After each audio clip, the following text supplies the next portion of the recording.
Good morning. September 20th, 2022, 9 a.m. Checking on my audio here. 2022, 9 a.m. I can hear myself. You can hear myself. Jumping right into today's subject matter. Ooh, I just saw a little video glitch. The title today, Windows Daily 58 spinning drive at 463.8 megabytes per second. How did that happen? Because spinning drives are typically 100 to 200 megabytes per second, I would think, maybe even under 100. How did that happen? And some other performance stuff. And I'm kind of actually more interested or intrigued with the other performance stuff that I have planned for today. So the way that I'm presenting this is in my, I have uploaded an unlisted video. That says unlisted. Uploaded this yesterday, and I'm going to play that video and talk through some things because it's a recording of some tests and numbers and stuff that I did on this computer that was the subject on Saturday and yesterday. So in doing this, I'm going to come to this three-dot menu and get a shareable link. I'll go paste that into chat, and I'm also going to paste it into the description of this video. Now, you don't need to go pull it up now. I think that's kind of senseless. And I didn't put it in the description of the video already because I didn't want you wasting your time by going to look at that before I present this. Because there's a lot of stuff in there, a lot of time and space that you don't want to watch through. And this live stream video right now will give you a little heads up about it. But I realize that some people who like to dig deeper and look at the numbers might want to go back and posit some things and look deeper at the numbers. I'm going to go to a certain level of showing the numbers and then step away from it. So here, let's go. I did just copy that link. So I'm going to go to a new tab, come up to the address bar, press Control-V to paste, press Enter, and that'll take me to that video. I have the audio muted. There are some sections in this video where there's some background audio from the room that I didn't realize that the mic was live. And then there's some other audio while I actually launched Fortnite as part of these tests and do something with it. That's interesting. That's starting at, not at the beginning. So I'm going to go back to the beginning. I'm going to advance by pressing the letter L a couple times. Let's go make this bigger because we don't need to see the other advertisements there. So here I'm launching Crystal Disk Mark 64. And the reason this subject came up is because on Saturday when I did this speed test, came up with 400 some odd megabytes per second. And Jim, KJ3N, said, no, wait a minute, that can't happen. That must be an SSD because spinning drives just don't work that fast. And it took me a little while to realize, oh, yeah, duh. So here I've just asked for a speed test, and this is a spinning hard drive. And you'll see what it is a little bit later. Again, it's going to come up with this high number, 453.2. How did that happen? Well, the explanation for that is that this copy of Crystal Disk Mark, Jim noticed that it was quite a bit out of date. And it's not really the fault that it was out of date. But back a few years ago, I was just impatient with how long Crystal Disk Mark it takes to go through all of that. So I had changed the number of tests from the default of 5 to 1. I'm pointing to that 1 right here.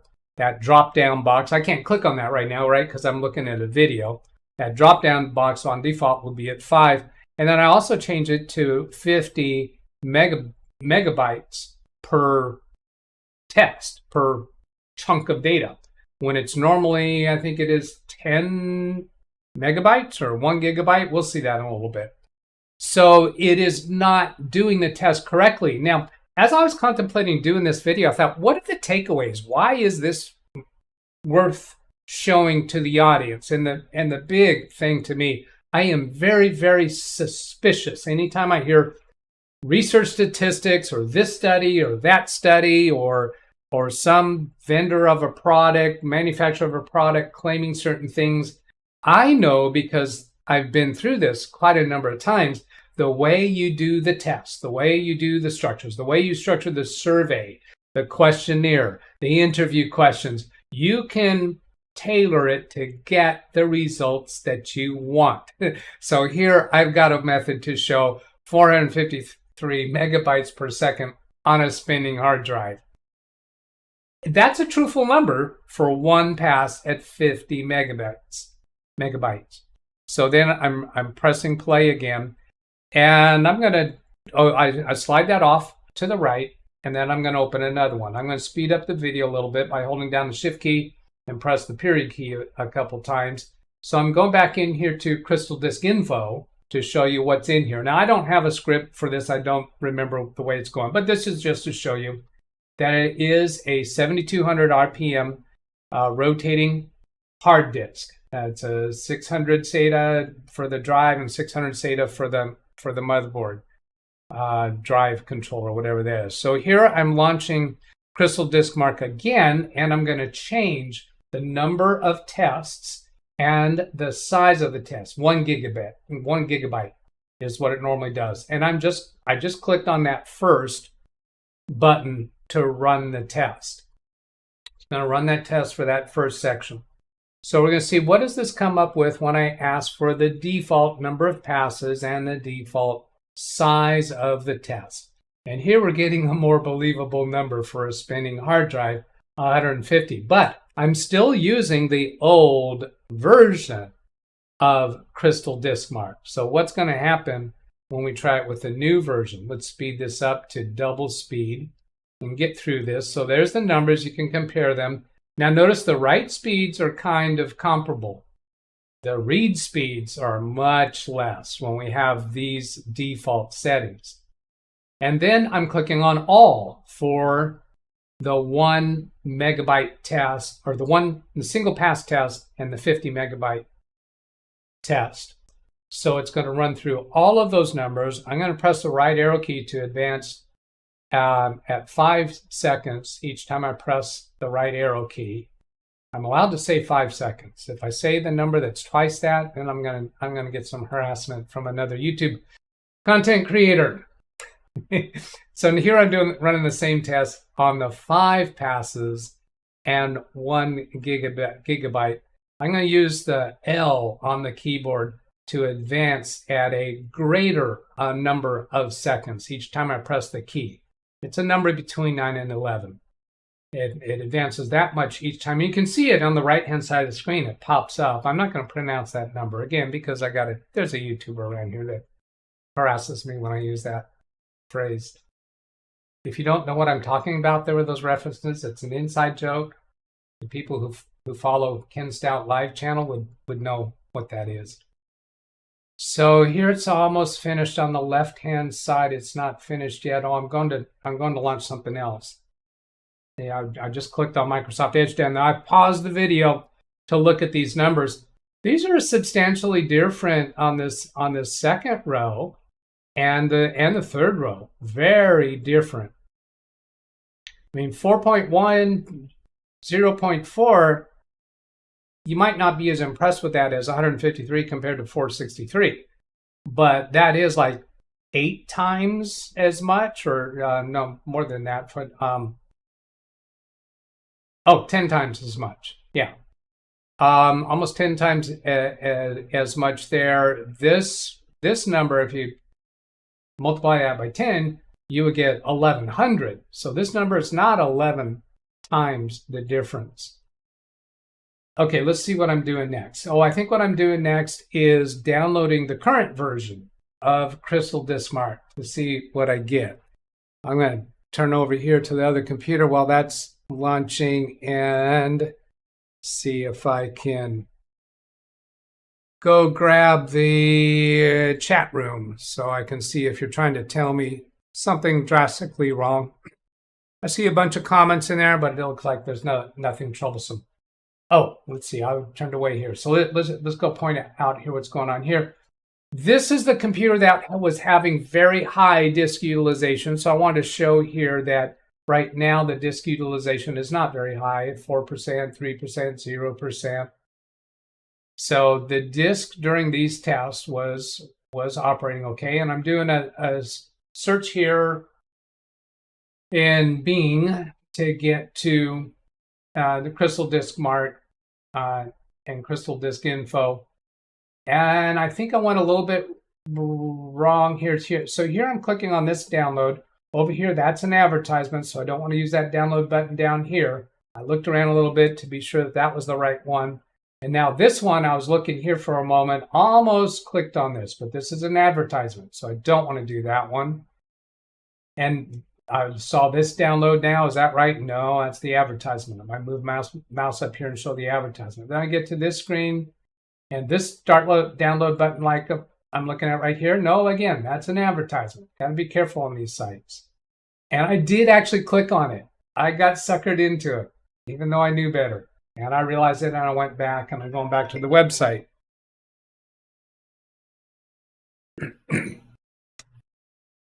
So then going back into the Crystal Disk Mart, and I think the thing that was throwing me is this download button up here at the top. When I get to this point,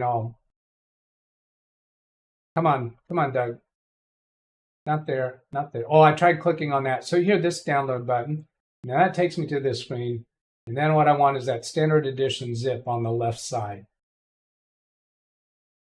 And then that took me to yet another screen, but in the upper right corner, it's actually downloading that. So then I'm going to advance forward a little bit. I extract that to the download folder, or actually store it to the download folder and extract it here.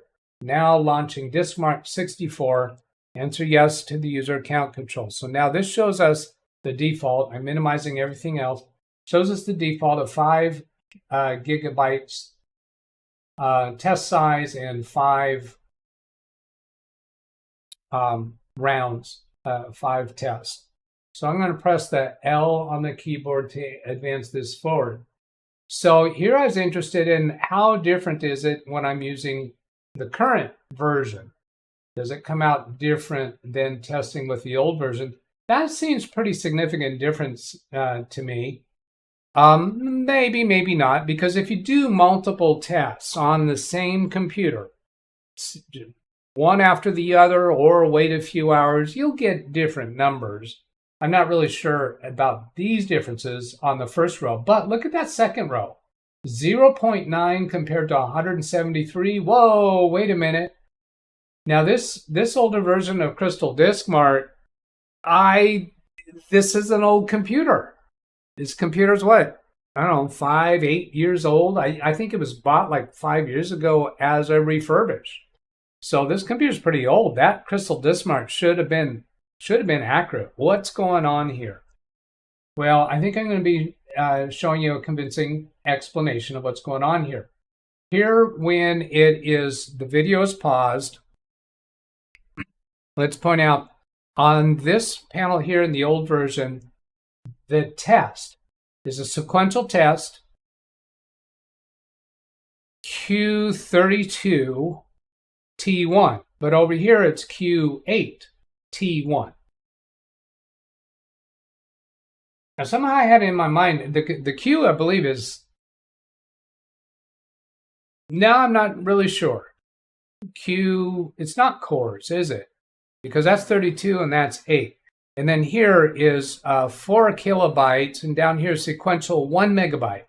So this one is doing kilobytes, and this one doing is megabytes. So it's a different test.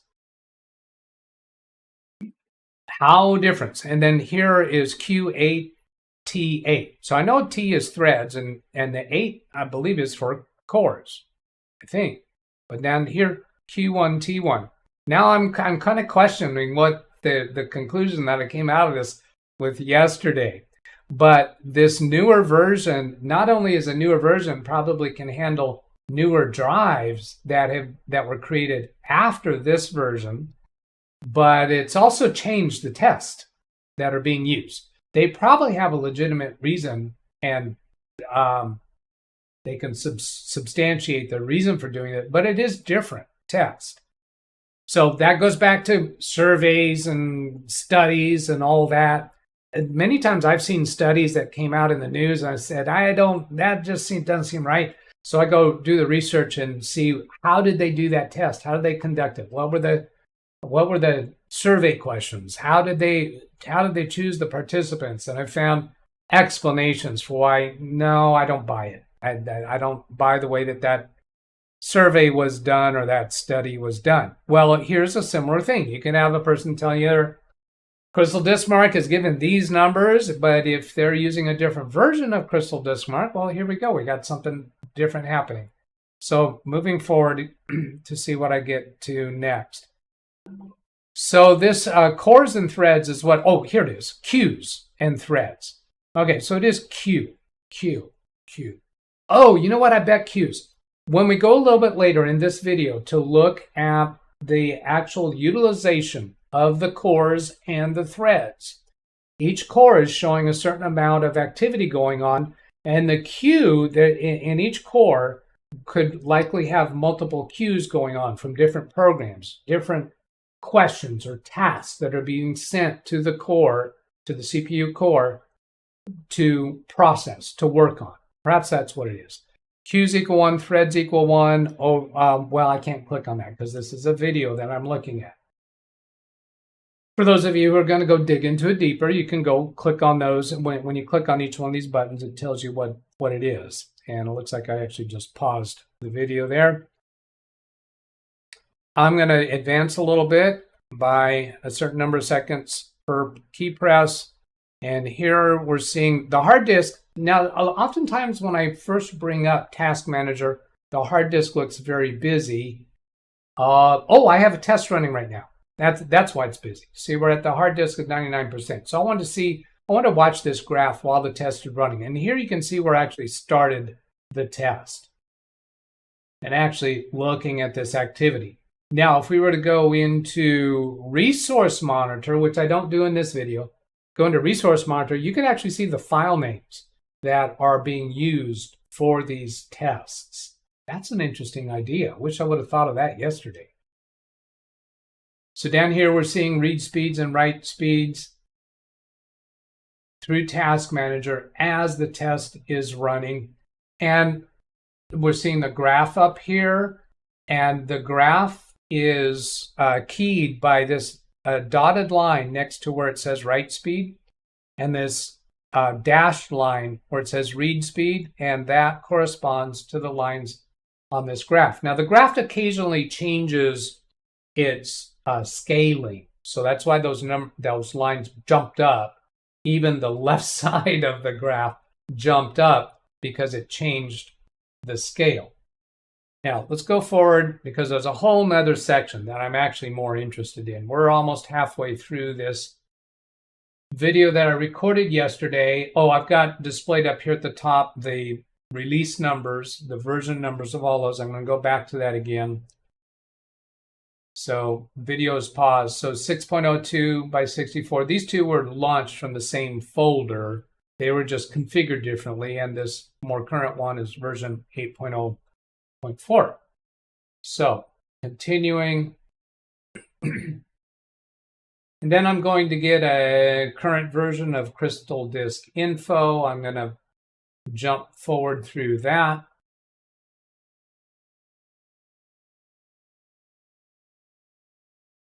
There I'm launching that to see what it tells different. And I think what I wound up realizing is that the version that I was running was already current. So I'm going to jam forward. Okay, here I'm running hardware info. And it looks like, oh, I got the video pause. So, oh, here's another place where it was a little difficult to get the right button. So I click on open, and then it showed these different choices down here that I could download. And I wind up, when I click on that, let's go back here. When I click on free download, I don't think it responded. I think I had to click on one of those other ones below it.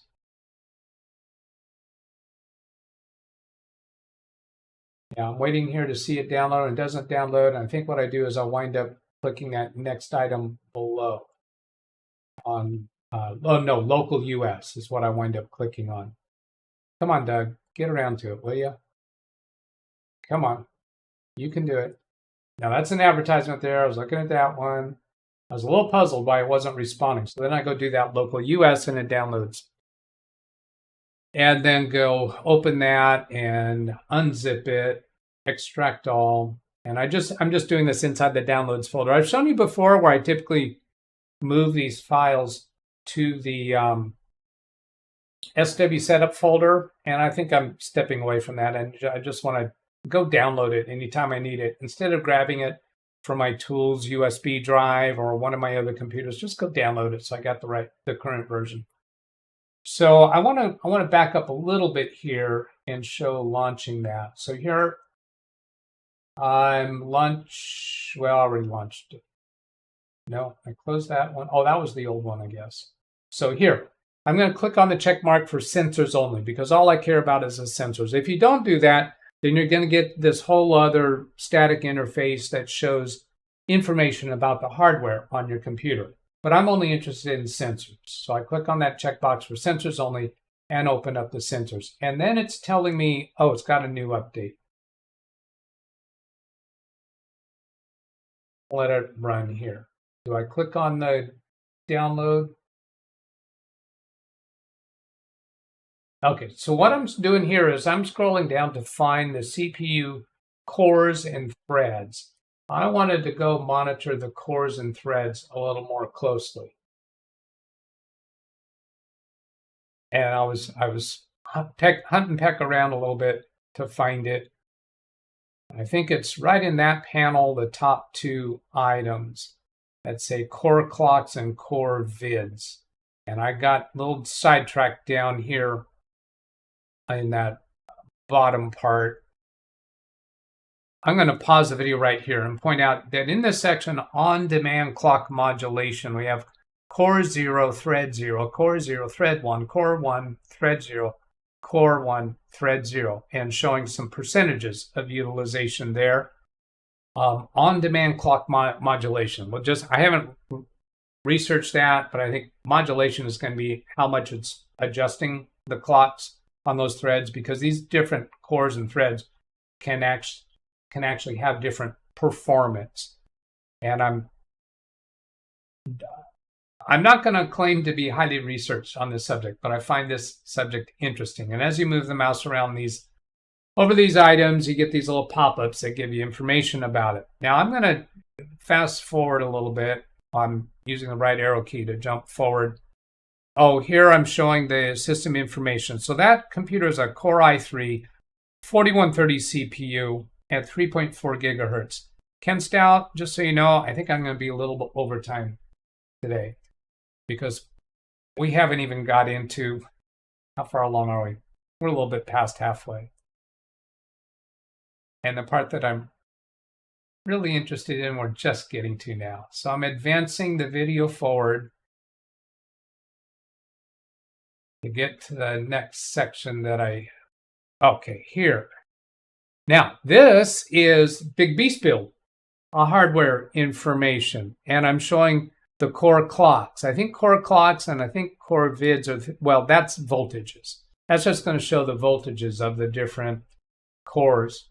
So here we have core 0, core 1. So these are all the clock speeds for the different cores on Big Beast Build.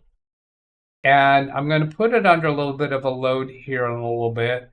Not an extreme load because it's not a bench test type load, but I'm going to launch Fortnite.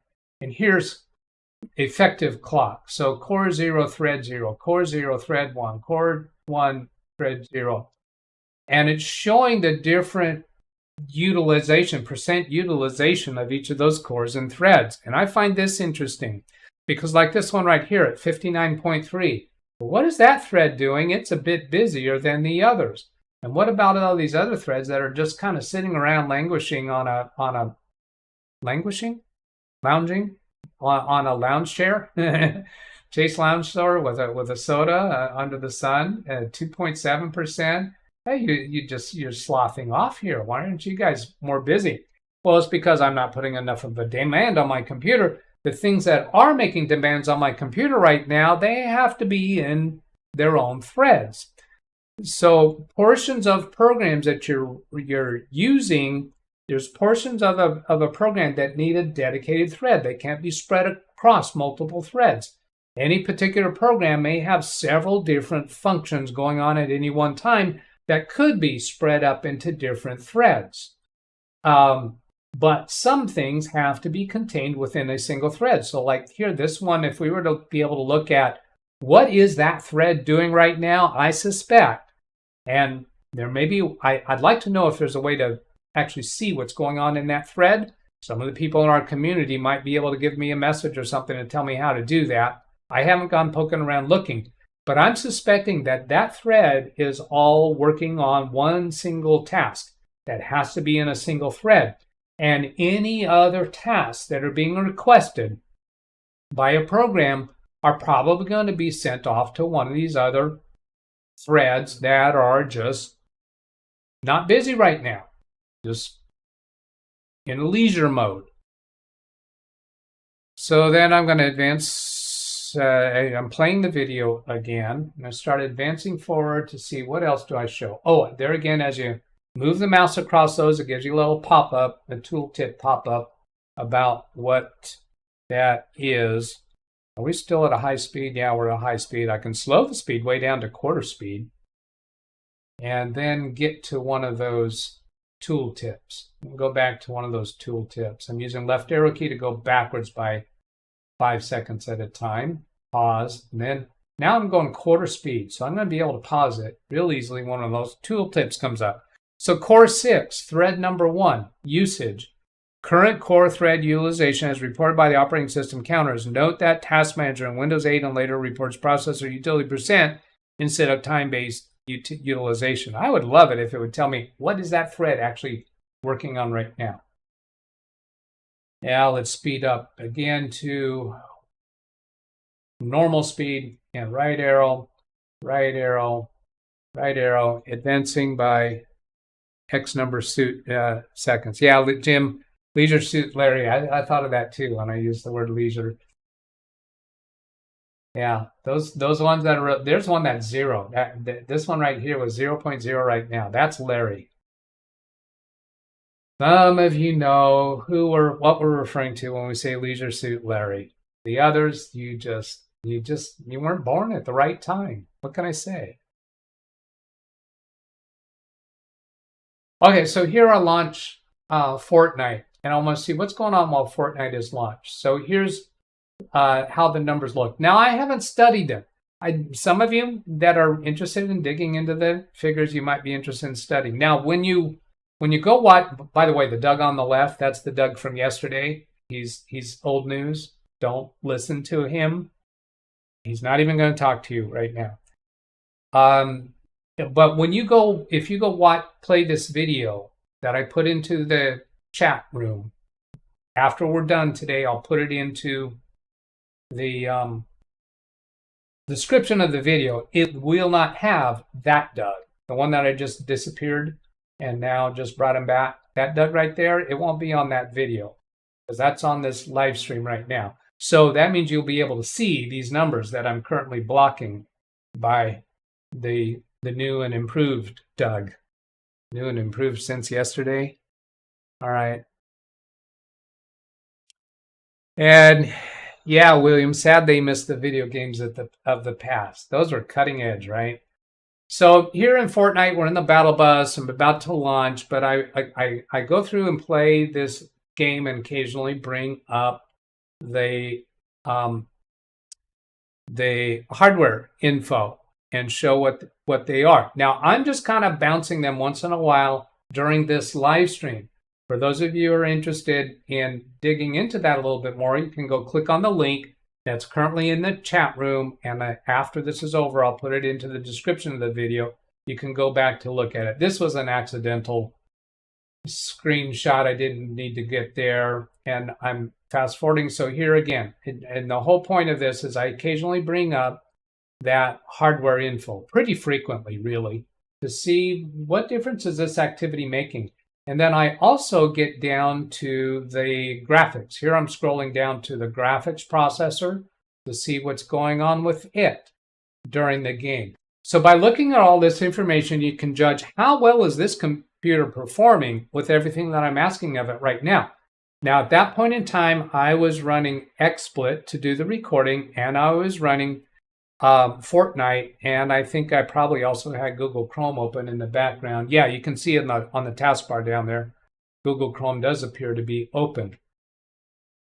Now, then I think I get stuck at this spot in Fortnite and just then start putting most of my focus on the statistic at some point down here.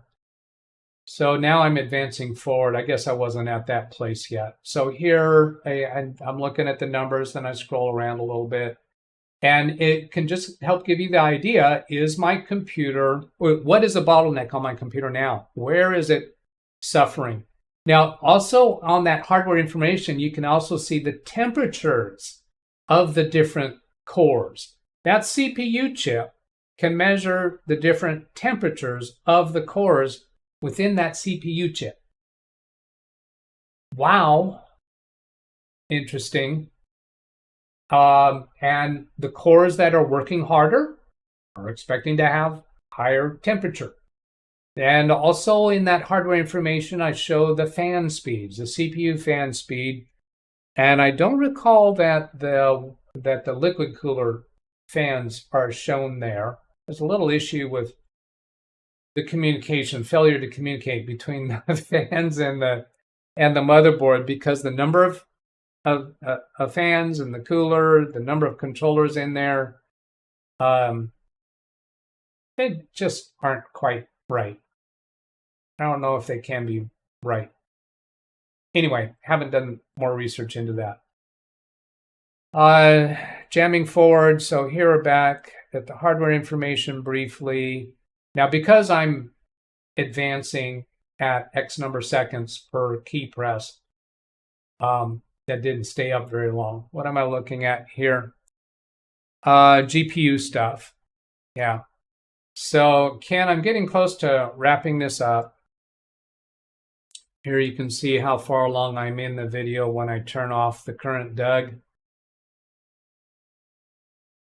And I open up some others of these sections. But I find this stuff interesting and fascinating. And comparing one computer to another, it can be instructive as to what you want to do with your next upgrade. What component on your computer do you want to upgrade next? Do you want to buy a whole new computer because everything's not working very well?